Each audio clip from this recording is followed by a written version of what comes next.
flexibility Anderson has is trying to jam him with the fastball inside. Looks like Rob Deere better be hacking tonight if it's close. He got on Chuck Merriweather after he was called out on strikes in the second. And that 2-0 pitch was a fastball tailing near the knees, near the outside corner.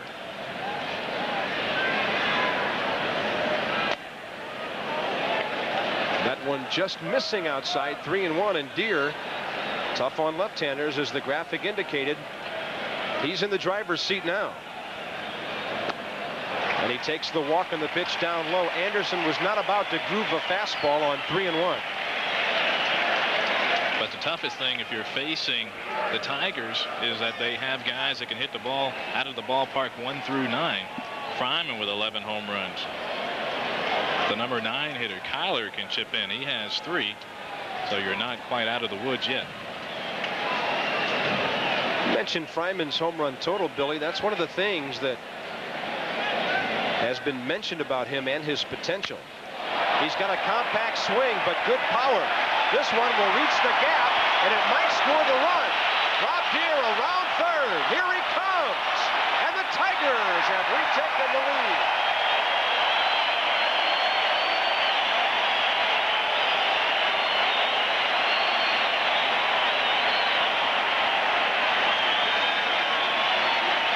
Wasn't sure whether Deere was going to score.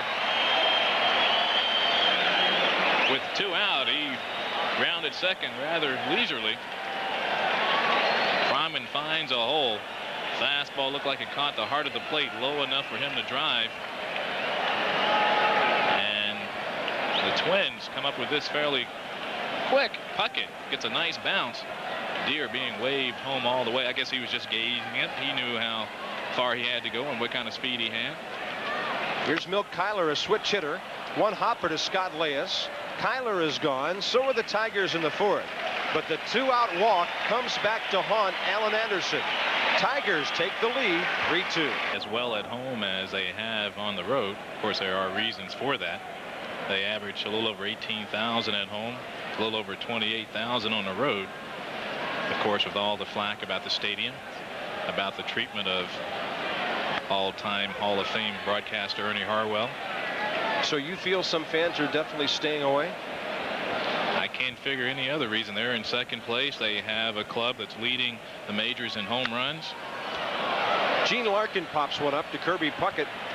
Check it, Milt Kyler, his counterpart. 1 out.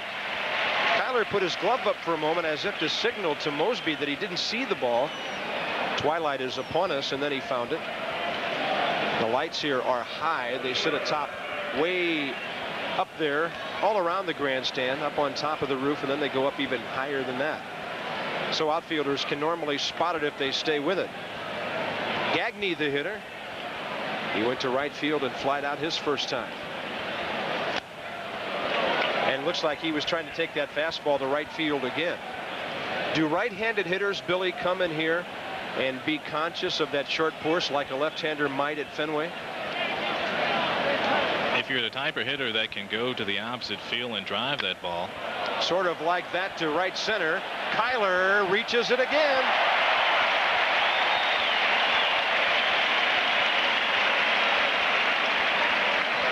But sometimes guys who can run like that will discourage you, because often if you drive that ball to the opposite field, it'll stay up just a little longer than it would if you were to pull that ball, because most of your power is behind a ball closer to you. For most hitters, Kyler makes it look easy. You know, folks might be able to tell from this replay, from the waist down, this guy is as strong looking a player as I've ever seen. He is very well built, and when you see his thighs, you figure this guy's got to be pulling hamstrings all over the place. He is just so muscular and so huge, but he moves so quickly, and he runs like a guy who's built like a greyhound. No balls, 2 strikes quickly to Scott Leas. And he's only 22 years old, so with time he may build a stronger upper body. Of course, he has enough power to be effective, especially from the number 9 hole. And this is the only field in baseball where guys play deep 100 feet in front of the fence in center. 440 to dead center field here. pitch up, and Elias fouled it to the screen. 1-2. Tanana appears to be using that fastball a little more this inning. Kyler pointing to his off-fielder Deer that he'll need some help with the ball up in the air, and now makes the point to Mosby and left. As soon as the ball leaves the bat, he wants to hear in which direction it is, in or back. With one out in the top of the 5th inning, bases are empty. Tiger Stadium, Detroit, ESPN's Tuesday Night Baseball, and on the Travis Fryman double last inning, the Tigers lead at 3-2. Little flare into left field. Here comes Mosby getting there. The outfield takes care of all three, and we're halfway through the game. Tigers 3, Twins 2. Stadium, Detroit, top of the order for the Tigers. They've out-hit the Twins 5-4 and lead 3-2. Comfortable evening for 35,000 or so. 84 degrees at Game Town. We'll track some scores for you during this half inning. Don Mattingly's hit has the Yanks on top at home. Angels need to get it started. They're leading at Baltimore. White Sox have hung tough at home lately. They lead Toronto, and the Red Sox have an early run against Nolan Ryan. The Royals 11 out leading. Pirates still on top of the Braves, and the Cubs with Dawson hitting their way. Nothing doing for the Astros and Cardinals early in that game at St. Louis. It's DeShays and Bryn Smith. You're up to date. Tony Phillips 0 for 2 leading off for the Tigers. And having the White Sox snuck back into this race. In the AL West, tied with Texas, only 5 back of Minnesota. Oakland 6, California and Seattle 7 back. But Sparky says, and this may surprise some people, he'd rather be 7 back in second place chasing Toronto than 5 back like Texas and Chicago are chasing Minnesota, simply because there are more teams in the mix. It's harder to pass a larger number of teams. And in the American League, you don't play those teams as much as you do in the National League, so it makes it a little more difficult, as Joe Brinkman says. No. 3 balls, 1 strike. A little more difficult to catch some of those teams in front of you. Phillips starts and stops. I would give him a stop on that. Bat never crossed through the hitting zone. Here's the 3-1. Line drive into left center. Tigers had their leadoff man on for the second time in 5 innings as Tony Phillips gets things started here in the 5th. Believe it or not, Phillips only a .251 hitter coming into this season, playing part-time in Oakland until last year, in which he got a full complement of over 500 ABs. Gagne, one of the fine shortstops in the league, not able to come up with it. But with the way Phillips has hit this year, he has raised his lifetime average to .255. So his .295 coming into tonight's play has raised his average 4 points. A couple of left-handers due up. Whitaker and Mosby. Base hit right field. Phillips will go to second and stop there. They throw in behind him, and he's back in.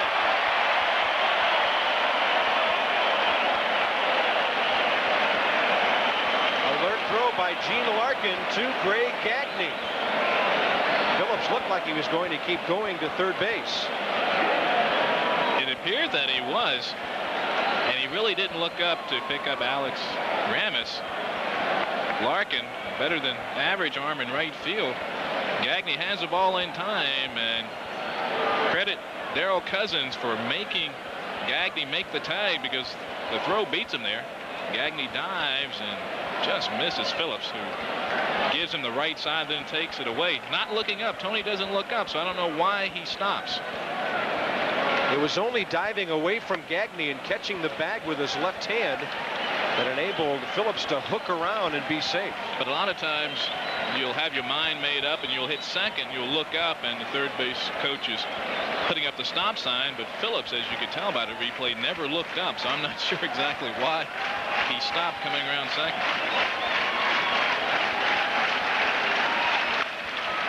One ball, 1 strike on that foul to Lloyd Mosby.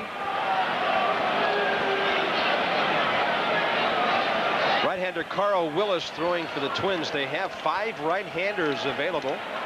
Paul Abbott, Terry Leach, and then the closers, Steve Bedrosian, who tries to get it to Rick Aguilera, are the others. They've already used Alan Anderson, Mark Guthrie as their other left-hander.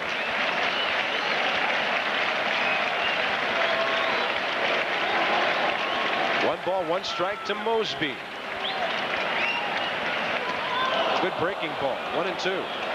Looks like he's trying to pull that pitch, trying to find a hole on the right side, but with the runner at second, Herbeck not holding the runner on at first, so he doesn't have as big a hole as he would normally have in this situation.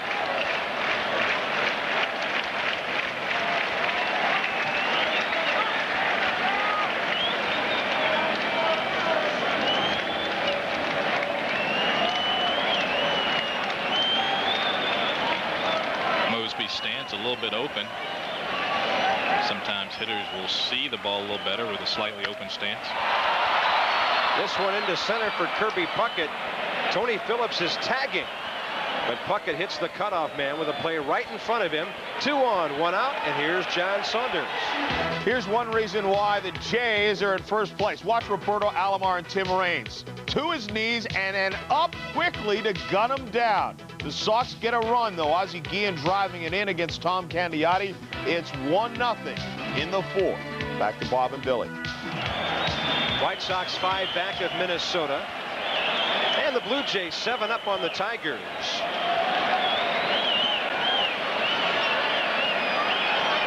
Cecil Fielder with a man out, 2 on.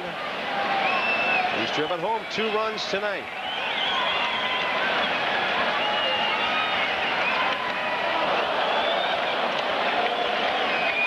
And Sparky could have played that last series a couple of different ways. He could have had Mosby try to bunt, move the runners up second and third with 1 out. Then it would have forced the Twins to bring their infield in, something I'm sure that Leyes, the third baseman, would not relish with this big guy at the plate.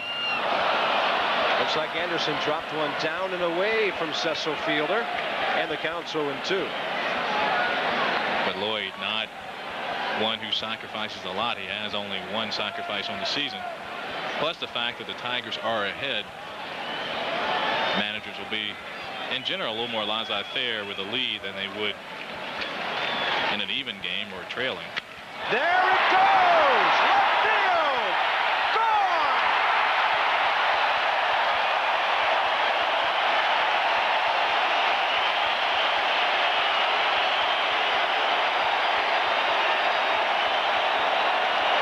What were they trying to do with that 0-2 pitch?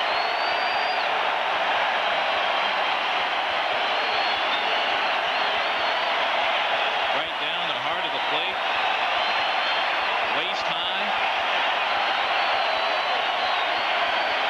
Cecil's 26th, 5 RBIs tonight, up to 77 on the year, and it's 6-2 Detroit. He wants it high and tight, does Harper, but Anderson leaves it out over the plate, and here all Fielder does is make contact, and he's strong enough to have the ball take care of the rest.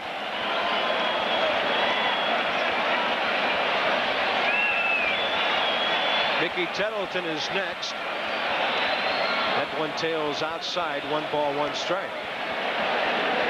Tigers with 122 on the year now.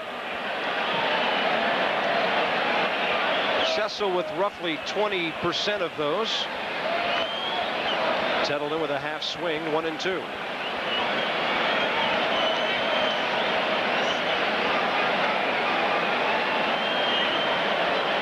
Cecil's making an attempt to get back to that half-century mark.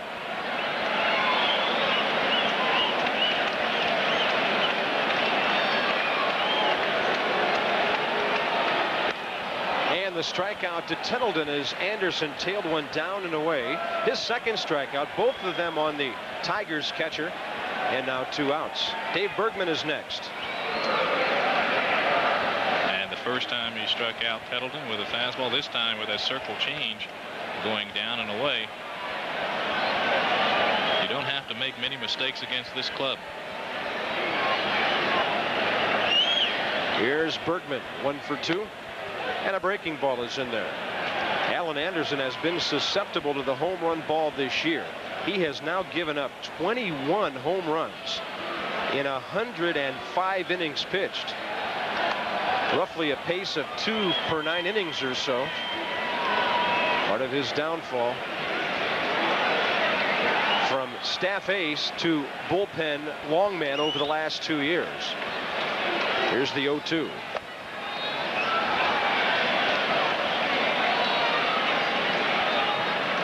I'm not sure if it's fair to say that he was the staff ace.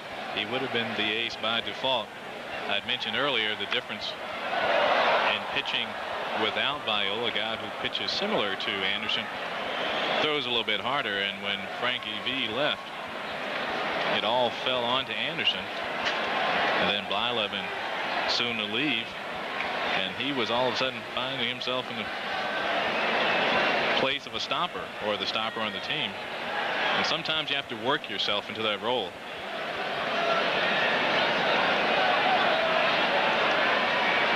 Two-two pitch. Bergman flies one down the left field line to Shane Mack. He's got this one. On Cecil Fielder's third 2-homer game of the year, the Tigers lead 6-2. Stadium. Cecil Fielder is falling on the Twins. He's driven home 5 of the 6. A 4-run Tiger lead as we move into the 6th inning. Tony Oliva didn't hit for quite the power that Cecil Fielder does, but he has to appreciate the nice stroke, the compact stroke of that big power hitter. Oh, Tony had 3 batting titles in his great career. In fact, we saw Tony and Beta Pinson talking before the game. Beta Pinson, the hitting instructor of the Tigers, and Tony Oliva in his last season with the Twins. Those were 2 great hitters. Could have taken a picture of that shot. Now, those are a couple of guys you should have hung around the batting cage with 10, 12 years ago. I tried, but I was on the other club, and they weren't giving out free information. Chuck Knobloch for the Twins. Minnesota, the league's leading hitting team, needing to get things started here against Frank Tanana, who has stopped them on 2 runs, 4 hits through 5. With his assortment of tailing fastballs, cut fastballs, off-speed breaking stuff, he never throws anything 2 pitches in a row at the same speed. Probably nothing in the same inning at the same speed. Really a testament to his ability to pitch, having that shoulder problem in the late 70s and able to change his all of his repertoire, actually, because he was a power pitcher, fastball, hard curveball, and now a bigger curveball, straight change, and a fastball that he will use to surprise people.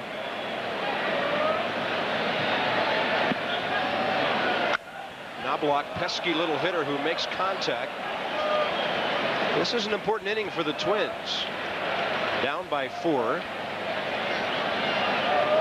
They'd like to send a message to the Tigers that they're going to come right back and score. This would be the inning for it, with Kirby Puckett and Chili Davis to follow, then Brian Harper.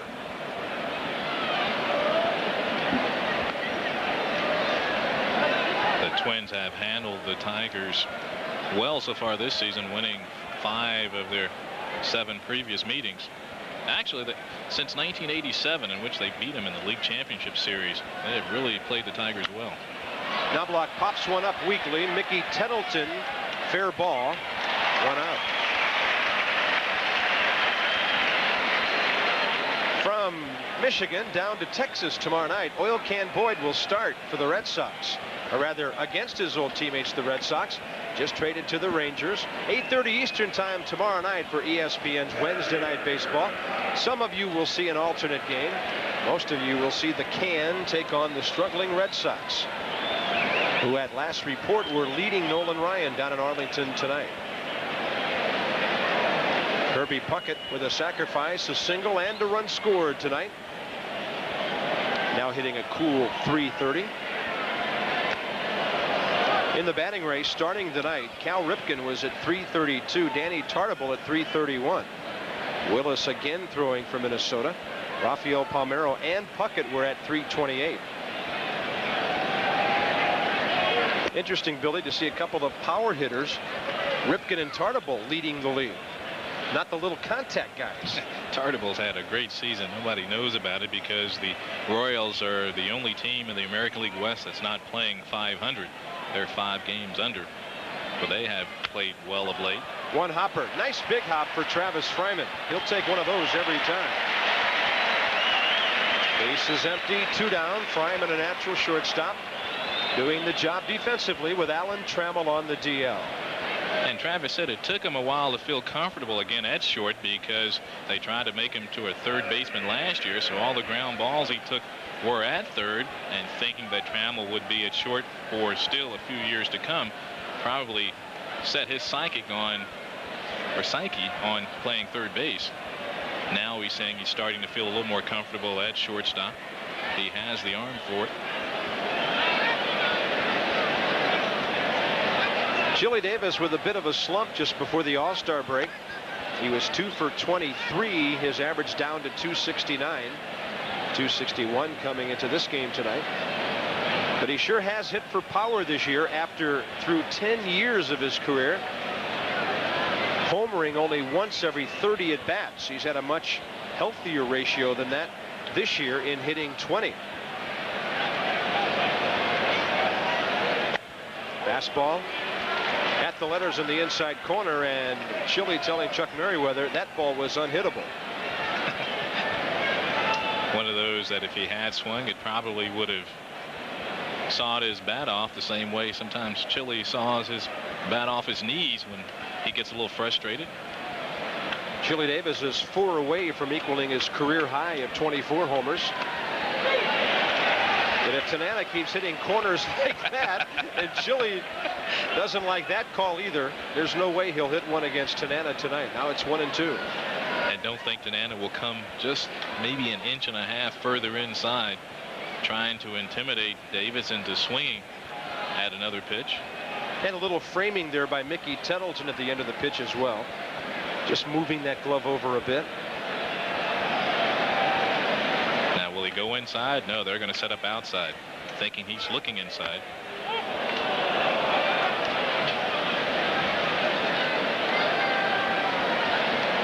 Base is empty, 2 outs, top of the 6th inning. Twins once led. At the top of the 1st, Tigers have led ever since. 6-2 Detroit right now. See ya. Outside corner. Davis is gone. Strikeout number 2 for Tanana. And after 5.5, Tigers by 4. We've got the prices. The hottest prices in town are at Larry Miller Toyota, like a 1991 Camry for just $149 down or $149 a month, or a tough Toyota truck for $99 down or $99 a month. We're also big on service. With master technicians to keep your Toyota running its best. And our parts and service departments are open Monday through Friday until 8 p.m. Only at Larry Miller Toyota. Prices, parts, and service. Now that's what a dealer should be. The Edgewater Hotel Casino in Laughlin, Nevada says join us for our Cool Breeze giveaway. Everyone who stays at the Edgewater this summer gets a chance to win a fabulous sailboat free. Just stay in one of our new rooms for just $19 per night for up to 4 persons. Then spend your days on the Emerald Green Colorado River, boating, water skiing, fishing, or just plain relaxing. At night, get in a real party mood with the kind of fun only Nevada can offer. Come on, load up the car and head to the Edgewater Hotel Casino in Laughlin, Nevada, where all rooms are just $19. When I transferred here from California, about all I brought was Maggie, a fresh outlook, and my bank book. My old bank had branches here, so I figured, why switch? Turns out I made a big mistake. They're not all that convenient. They may have branches all right, but not where we need them. More branches in Arizona and access to over 50,000 ATMs nationwide. Valley National Bank. Solutions, not problems.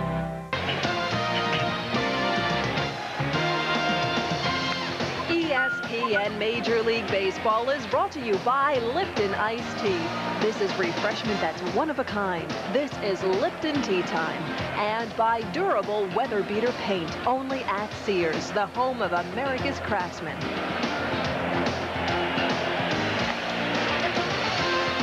On ESPN's Tuesday Night Baseball, bottom of the 6th inning coming up, and the Tigers leading 6-2. Third Minnesota pitcher of the night, 30-year-old right-hander Carl Willis will take over for Alan Anderson, who gave up 4 runs in 3 1/3. Making his 20th appearance, 4-2 on the season, 2.59 earned average. As you see the numbers there, has given up only 36 hits in 41 2/3 innings. Has only walked 9, struck out 18. He replaces Anderson, who gave up 4 runs in 3 1/3 innings. Fastball, hard slider, and a forkball is in his repertoire. Rusty Meacham, it appears to be warming up in the Tigers bullpen. Meacham on the lineup card in the clubhouse tonight, listed as one of the starters, possibly throwing in between starts. Unless there's a problem with Tanana, don't know why they would be warming him up. Rob Deere pops it up right field, and Larkin has it for the first out. Bottom of the 6th inning is underway. Well, as we said earlier, Tanana missed his last start, still battling tendonitis in his left shoulder. Meacham is throwing, Billy, as if he is hurrying to get warmed up. That doesn't look like a between starts warm-up down in their bullpen. Travis Fryman with an RBI double his last time. He's now driven home 50 on the year, following up his rookie season last year when he drove home 27 in 66 games. We were talking earlier about his compact swing. Scouts feel he can be a 20 home run man, and he's better than halfway there this year. Those would be good numbers whether playing third base or sharp. You like to have power at the corners, first and third, RBIs. Well, he had 289 last year, and in the second time around, often they'll find out what you can and cannot hit. But he does provide them with the long ball. So if you're not going to hit for an average, certainly you should have some production behind it. Fryman chops one foul outside third, and we've got good news for Twins fans from Henry Ford Hospital here in Detroit. The x-rays on the right forearm of Jack Morris have turned out negative. Just a large and deep bruise to his pitching arm, and his status will be evaluated in 3 or 4 days, looking ahead to his next start. Out of this game after 2 2/3 when he was touched for 2 runs on 4 hits. 1-2 to Fryman, and it's down low. Even though it was a vicious looking shot and a nasty looking bruise, you got the feeling that because it did hit him in the meat of the forearm that nothing was broken.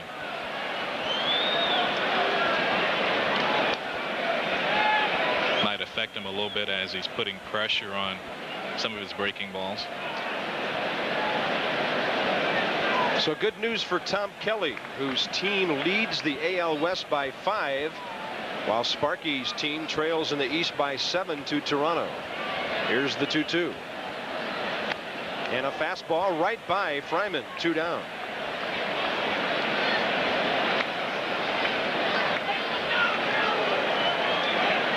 Got him looking for that breaking stuff away, that split finger, and ran a fastball in at the hands. If you have a good fastball, and when you're ahead of the count, that's a good location for it. Willis, a former draft choice of the Tigers back in June of '83. 23rd round. Had been drafted earlier by the Giants and did not sign. And he's bounced around a bit. Cincinnati. Looks good in his first 2 hitters. Takes on Kyler. Broke his bat. It'll be an easy inning. Tigers go quietly. And the middle innings are complete at Tiger Stadium. Cecil Fielder, the story tonight, 6-2 Tigers. Kamenicki on the mound for New York. Harold Reynolds slow rolls this one through. Briley and Bradley coming to score. Reynolds trying to get down to second. The throw is in there, and he is out of there. Then the throw goes down to third. Martinez is safe. 2-1 as the Mariners put a pair across. It's now in the 6th. Go back to Bob and Billy. And Seattle making a move, 8 of 11 since the All-Star break. Rusty Meacham is in there for the Tigers, and he will retire his first hitter, Brian Harper. 7th inning underway. And Meacham replaces Tanana, who went 6 innings, gave up 2 runs, both earned, 4 hits, striking out 2 without walking a batter. Meacham, 23 years old. Tanana getting by on only 69 pitches in those 6 innings. Meacham in his rookie season, first full season in the big leagues, has started and relieved for Sparky Anderson.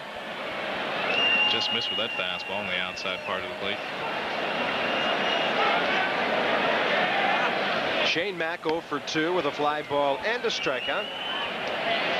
And he's ahead in the count 2-0.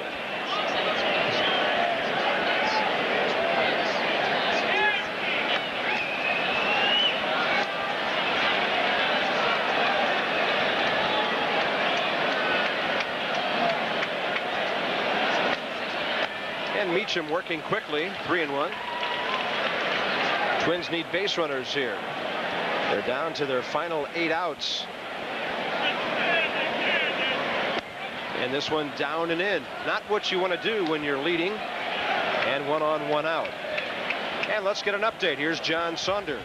Angels and the Orioles. Ben McDonald on for Baltimore facing Dave Winfield, who after this trip around the bases is now just 3 home runs away from the 400 mark. Number 397. Gaetti and Polonia also have home runs in the game, and California leads it 4-0 in the 6th. Back to Bob and Billy. Thank you, John. The Angels are trying to break a 3-game losing streak. Billy, that's a club with their pitching staff. If they get hitting in the second half, they could contend in the West. Well, a lot of teams have trouble against left-handed starters, and certainly they have 3 of the best. Abbott, Finley, Langston. Ken Herbeck now hitting against a right-hander for the first time tonight. Has grounded to third, flied to right. Twins need a long one here to get the offense reawakened. And that's why Meacham is working away from this big, strong left-hander. Speaking of Abbott, Paul, the right-hander, is working in the Minnesota bullpen. And a left-hander, Paul Gibson. Herbeck hits a fly ball to center, deep in most parks, not here. Kyler has it, 2 down. And Paul Gibson, a left-hander, working in the Tigers bullpen. May keep Meacham out there as long as he's getting batters out. And of course, they have a 4-run lead to work with.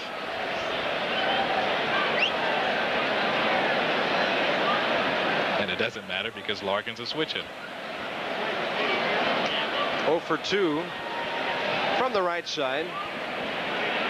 And batting left-handed, Larkin this year, a .312 hitter with his only home run and 8 of his 10 RBIs. Larkin trade rumored earlier. There wasn't going to be a spot for him in right field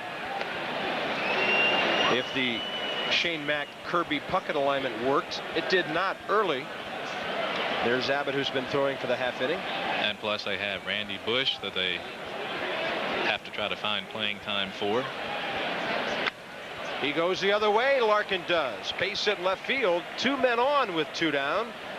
And it'll go down to the shortstop, Greg Gagne.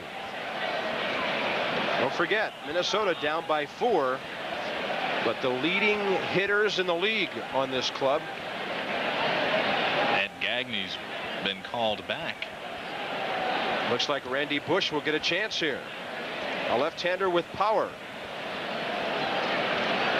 So evidently TK, Tom Kelly, feels that he likes the Bush Gibson matchup better than the Meacham Gagne matchup. Short porch. If Gibson hangs something, he has the ability to turn on it.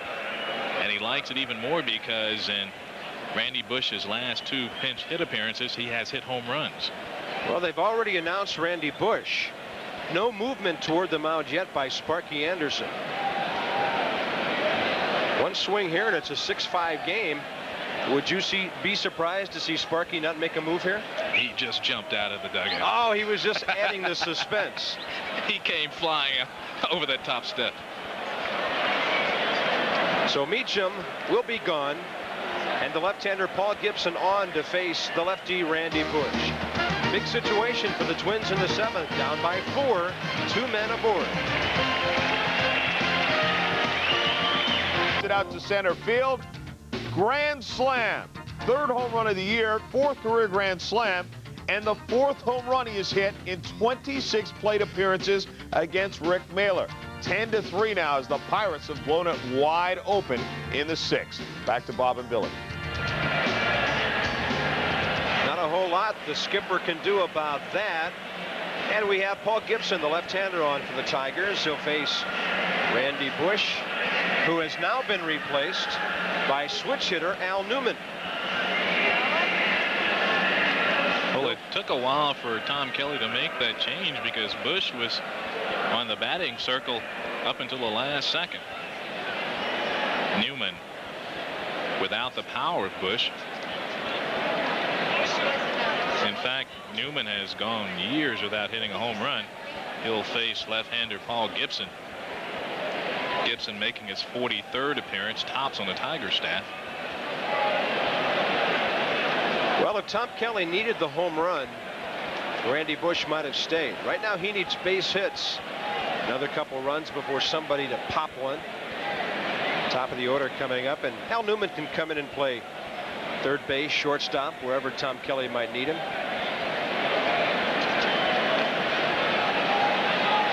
His last homer, July 6th of '86.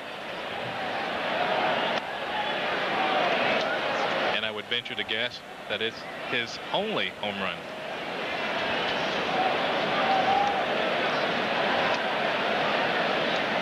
One ball, no strike to Newman.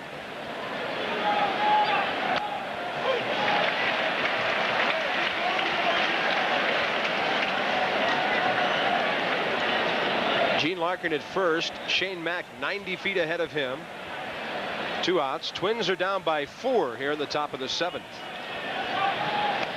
Breaking ball misses down low, 2-1. And just for the record, he has one major league home run. On July 6th, '86. Over 5 years and 1,600 bats ago. Now Jim Gantner has similar numbers, not as well as Newman though. And Al says, I want that record. Hit a home run, Jim Gantner. Well, Al has some power, but he squats down so much that he loses some of it. Trying to make that strike zone smaller. Sprays the ball around. Count of 2 balls, 2 strikes. Fastball by him, and the Twins are gone in the 7th. They've stranded 4. 7th inning stretch time at Tiger Stadium. An error causing them some problems in the game. Terry Steinbach would end up driving in a couple of runs with a single here. It drops between the legs of Albert Bell and rolls to the wall. Ricky Henderson comes in. Dave Henderson as well as Bell chases the ball down. Oakland opening up the lead. It's now 6-3. Play in the 6th inning. Let's get back to you. Thank you, John. Certainly a strange year for Albert Bell. In trouble with the commissioner, league president, great bat, not very good defense there. And the Tribe 22.5 out. Had gone into that game tonight hoping for 4 straight wins. Bottom of the 7th inning, Tony Phillips leads off for the Tigers. Tony with a single, run scored last time. He was on ahead of Cecil Fielder's 26th homer.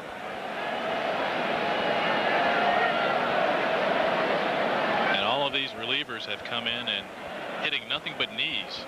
Willis down low, Meacham hitting the knees, Gibson also. Low, low, low.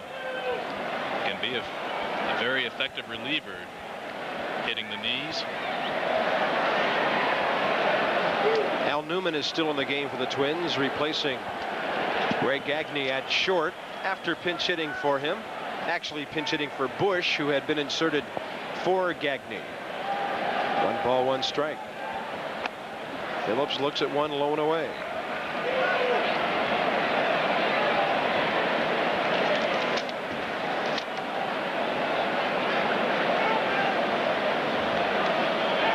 Tony gives the Tigers a very good table setter. As we mentioned earlier, 99 walks to go with that .295 batting average coming into tonight's play. Again, Willis at the knees. And he's another Tiger who could set a career high in homers. He has 8, 10 his career high with Oakland in '87.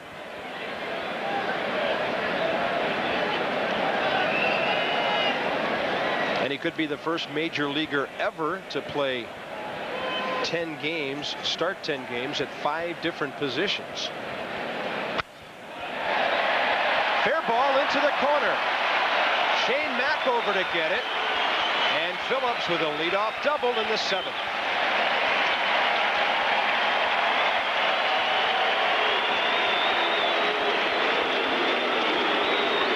Just a good piece of hitting.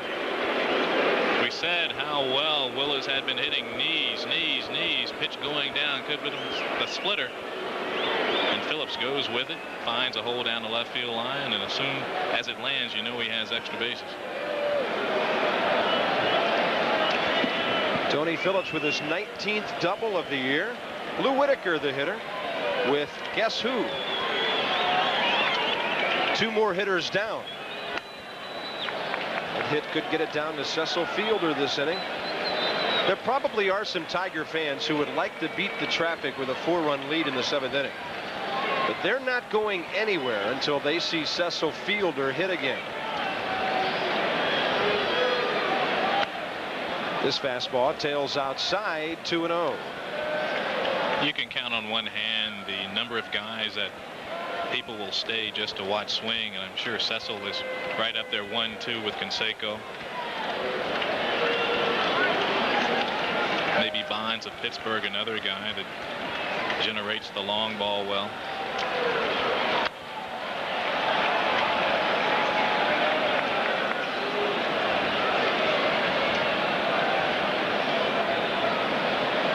The Tigers have a few, 4 or 5 guys that can leave the ballpark at any time, and Sweet Lou trying to set up a situation where you have a runner at 3rd and 1 out, forfeiting the chance to swing the bat in order to get the sacrifice down. 2-1 pitch. Instead, a look to second. Nobody there but the umpire, Darrell Cousins.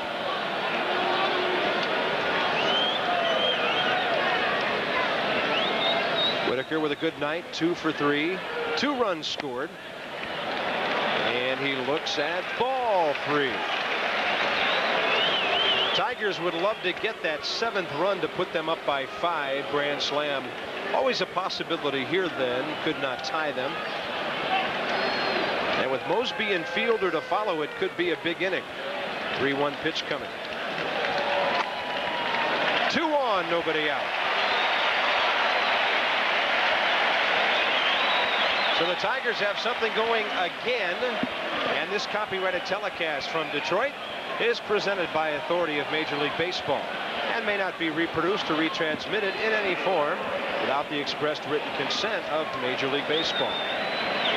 With Billy Sample, Bob Carpenter at Tiger Stadium, bottom of the 7th, 6-2 Detroit, 2-on, nobody out.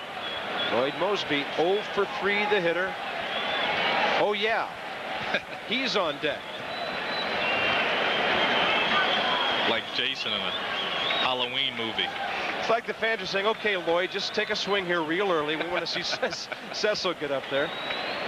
And he does, strike 1. And he was trying to leave Cecil with no runners on base. There's Terry Leach for the Twins.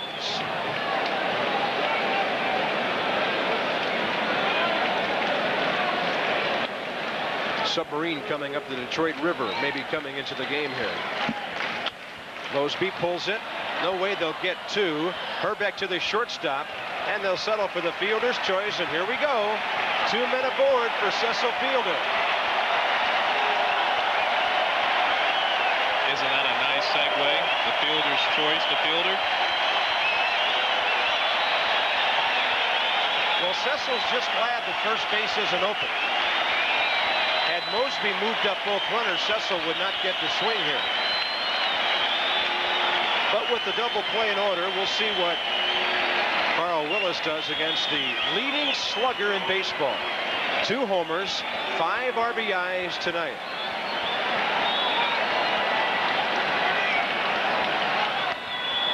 Over but low. as soon as we said that 12 RBI is what he has this month, and that's the lowest month he has had since being a Tiger, 18 being the lowest he has had, he has crept right up there. Has 17 ribbies now with the 5 he has tonight. And a week left in the month of July. A month that lacks 3 or 4 days because of the All-Star game. 1-0 pitch. 2-0.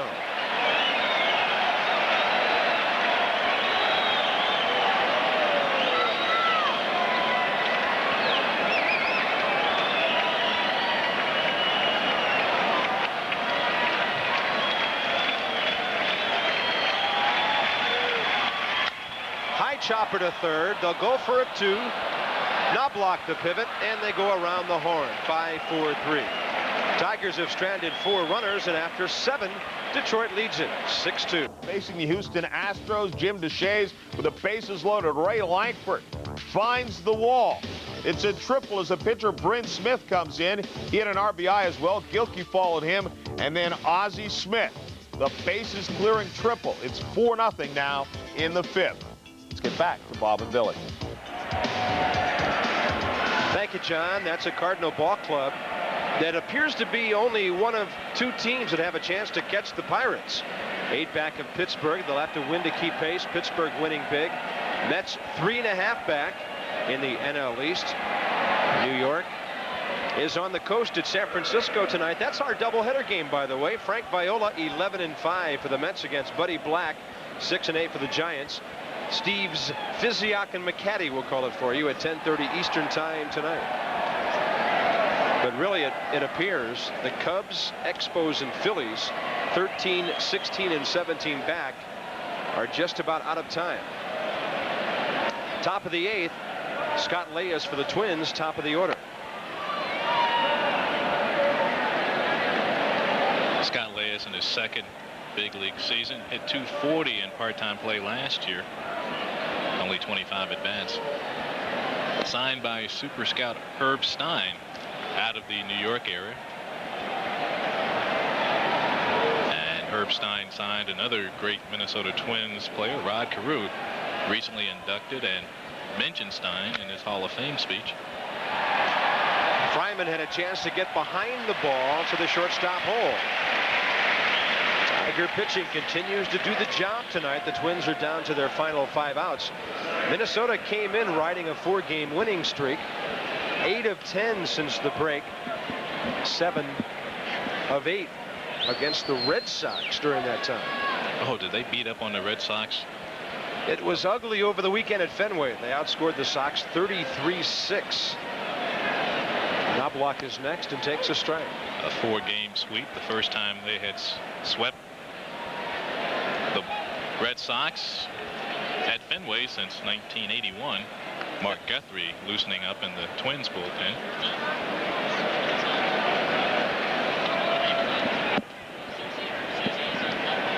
One ball, 1 strike to Knobloch.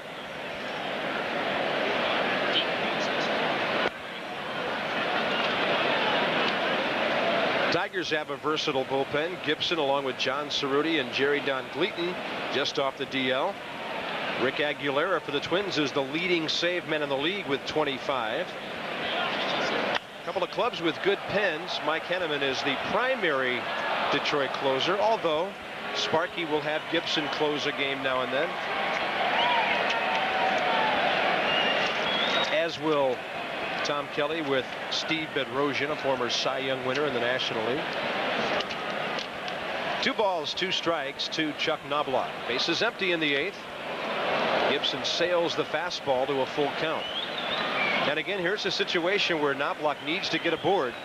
Twins with Puckett and Chili Davis to follow.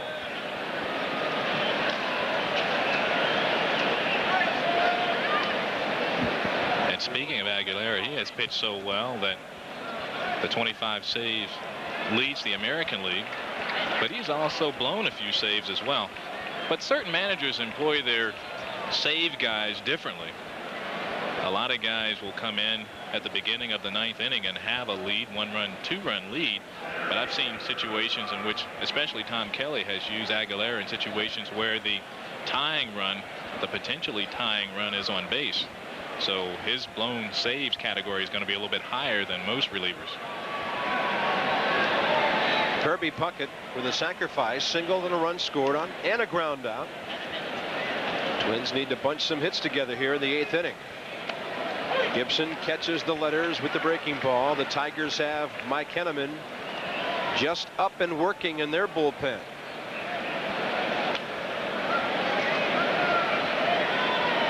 We've seen about 10 or 11 different arms working on the field and in the mound of the bullpen tonight. 0-1 pitch. Kirby leans back from a high tight fastball. Looks like a spring training game when you have 8 or 9 pitchers throwing. A little difficult to call sometimes. Henneman has been near perfect here at Tiger Stadium over the years. 1-1 to Kirby Puckett. He lines one to right center. Knobloch will make the turn and go for third. The Twins with 1 out, runners at the corners. And here's an update from John Saunders. Tigers may have a chance to pick up some ground. 2-0. Alex Fernandez leads, but with 2 aboard, John Olerud rips it. Ron Kittle dives and comes up with a grab. That might have been a double. Likely would have tied the game at 2 apiece. The Red Sox also lead Texas now in the 5th inning. So Detroit standing to move up the ladder if things stay the way they are. Back to Bob and Billy. Thank you very much, John. And the White Sox have a chance to move up a bit closer to Minnesota if this score holds up at Tiger Stadium. Sox and Texas behind the Twins by 5. Plot thickens here, though, with Chili Davis tying runners in the on-deck circle as Davis steps in. 2 on, 1 out. We'll track the other scores for you around baseball quickly tonight. Off-speed pitch is in there. Chili Davis with a double in 3 trips and a run batted in.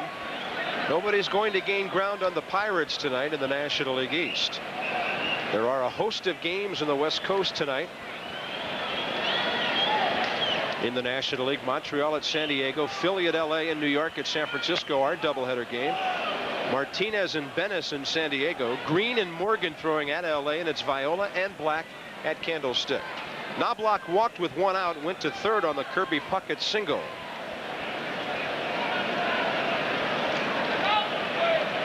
Ball and a strike to Chili Davis. Breaking ball, yes, on the outside corner. And he's just about had it with Chuck Merriweather tonight. Yeah, if he gets rung up, he's gone. He's going to have a few choice words. And I understand his frustration, because what a hitter will tell the umpires, look, give him one or the other. Either give him the outside pitch but not the inside pitch off the plate, or vice versa. Of course, I'm a little partial. Well, Chili's a big guy, 6'3", 210. His strike zone is definitely bigger than Billy Samples was. Here's the 1-2 pitch. Fastball rides high. Count even, 2-2. And don't forget, the Twins, because a left-hander started against them tonight, have a good left-handed bat with power on down that lineup. He's the guy down on the floor next to the manager, Ken Herbeck.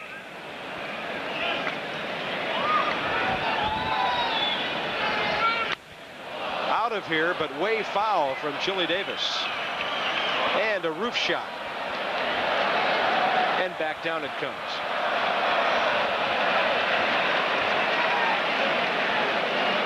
And also the Twins have Mike Pagliarulo on the bench, a strong left-handed bat. And they've already used Randy Bush.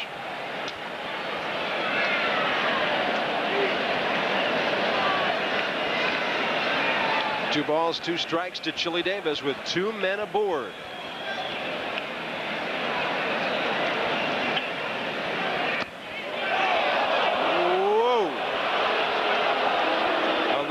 Up there. 3 balls, 2 strikes. I guess so. We'll see with 1 out. I had him rung up.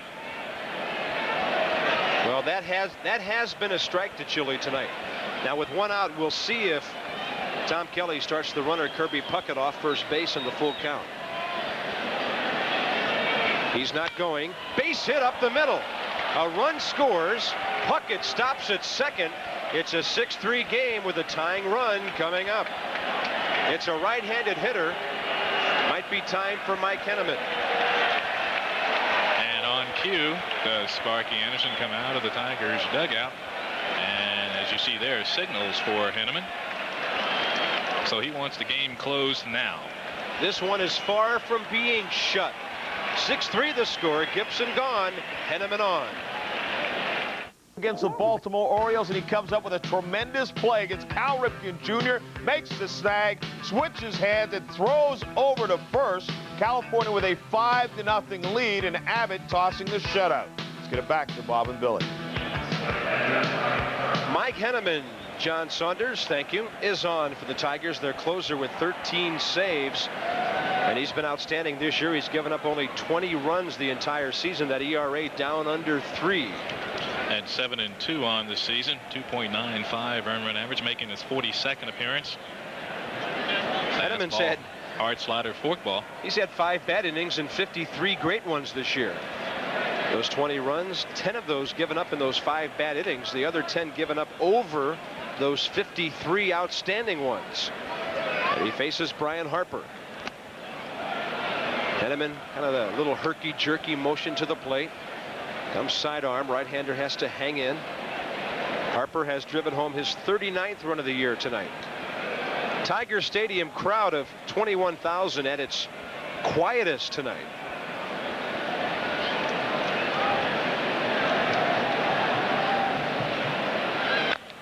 Harper tried to pull the fastball. Well, the crowd possibly wanted to see Cecil Fielder bat again, but not under these circumstances. The Twins with the potential tying run at the plate. Harper has tried to go to right field against Tanana, and we'll see if he'll change his approach with a harder thrower right-hander. Jerry Don Gleaton just off the DL. Could be the 5th Detroit pitcher if it gets that far.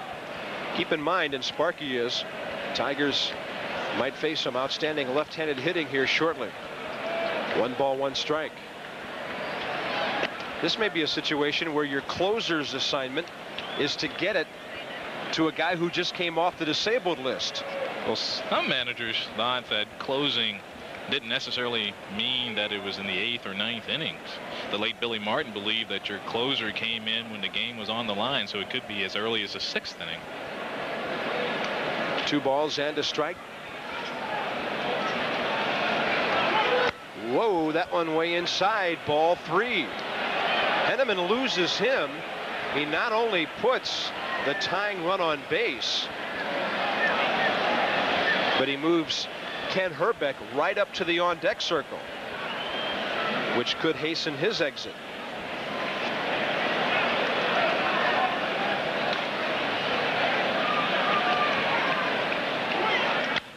To the shortstop. Could be 2. Fryman double pumped, and that prevents the double play. 2 outs, and here's John Saunders. A's and the Indians, and Gene Nelson trying to protect a 6-4 lead facing Albert Bell, who lines the curveball into the left field seats. His 16th home run of the year. It was a 2-run shot and ties the game at 6-6. They're still in the bottom of the 7th, all tied up. Back to Bob and Billy. You know, watching Albert Bell is kind of like watching a sitcom. You know, things start off a little bit, then there's a conflict, then maybe a happy ending, couple of laughs along the way. A denouement period in there somewhere. Yes, to use a French word, that's true. And Shane Mack is the hitter here in Detroit. Boy, how will that ball game end up on the other side of the lake tonight? Shane Mack can't stop his swing at a nasty breaking pitch that was way outside, way down low. The Twins now need a big 2-out hit from Mack. They do not want Kent Herbeck leading off the 9th inning.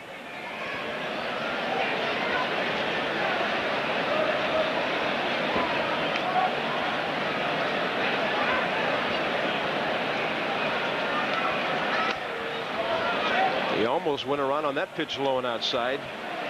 We'll set the runners for you with 2 outs. Kirby Puckett over at third. He singled earlier.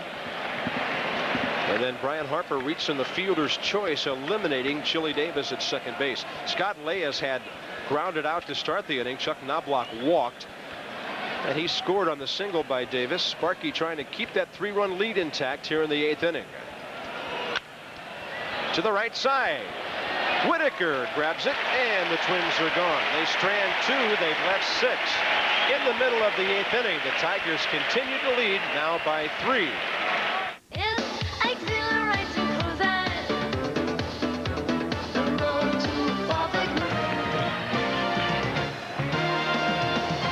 ESPN Major League Baseball is brought to you by Budweiser, the king of beers, who reminds you friends know when to say when. By Energizer batteries, nothing outlasts the Energizer. And by Converse, it's what's inside that counts. We've had an evening full of excitement here at Tiger Stadium. Cecil Fielder has hit 2 homers. We've seen some good defense. And the Tigers on top of the Twins, 6-3 into the bottom of the 8th inning. Still another reliever working. Steve Bedrosian for the Twins. Carl Willis out on the mound, starting his 3rd inning of work. He'll face Tettleton, Bergman, and Deere for Detroit. An 0 for night for the Tiger catcher with 2 Ks. Tettleton much more dangerous in this ballpark from the left side than he is from the right. Batting average and power. And of course, the shorter dimensions and that short porch in right would be one of the contributing factors. He pulls it, 2 hops. Good play by Herbeck. Big man with great hands, 1 out. Because he has to make himself stay in front of that, knowing he's going to get a wicked 3rd hop, smothered the ball, and made a fine play. Aguilera now joins Bedrosian in the Twins bullpen.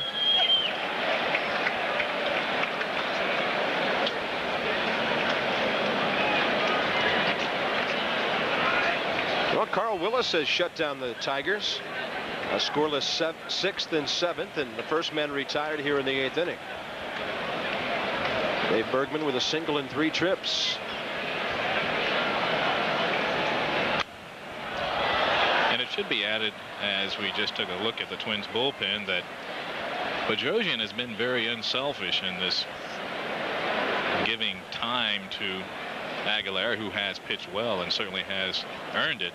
But to have a right-handed reliever similar to you, and Bedrosian, a former Cy Young Award winner with the Phillies,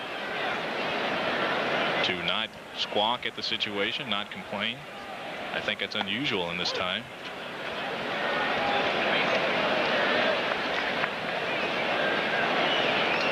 No balls, 2 strikes now to Dave Bergman. Carl Willis following Jack Morris and Alan Anderson. Morris only went 2 2/3 as the starter, and if you missed it, he was smoked in the 2nd inning by a line drive off the bat of Milt Kyler. Hit him on the right forearm. Big, nasty looking welts on his arm as he left the game, but taken to Henry Ford Hospital. The x-rays were negative, no break, and that's the best news of the night for the Twins. And Morris would next start maybe Sunday, Monday of next week. So he'll have some time to get that swelling down. Fastball tails outside, 2-2. After this series, the Twins will be home to take on the Brewers and the Tigers next Monday and Tuesday. So it's possible Morris could come back against his ex-teammates once more. And he has been outstanding at the Metrodome this year. Won 6 of his first 7 decisions there. But he may have to miss a start because the Twins do not have an off day until August 8th. But the Twins certainly have enough starting types on their team. Anderson, who pitched in relief, is a starter, a former starter. High chopper. This will be a lot easier for Herbeck, who grabs it 2 down.